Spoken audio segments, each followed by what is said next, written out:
Well, we can say that during this administration, the Duterte administration, we are experiencing a windfall of surrenders, including their support elements.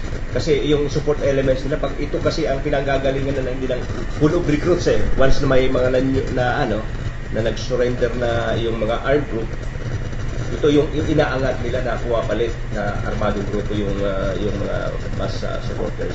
So even these mass supporters are starting to go back to the force of law, availing yung kasi maraming mga programa na yung natin ngayon.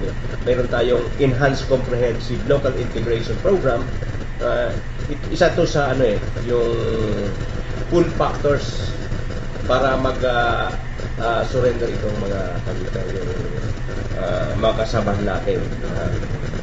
And sa aming figure, in 2018 alone, more than 7,000 ang nag-surrender, including the armed group and their supporters. Yes, mass supporters. So, madami. And patuloy na dumadami ang surrender at humihina yung grupo ng yung kabila.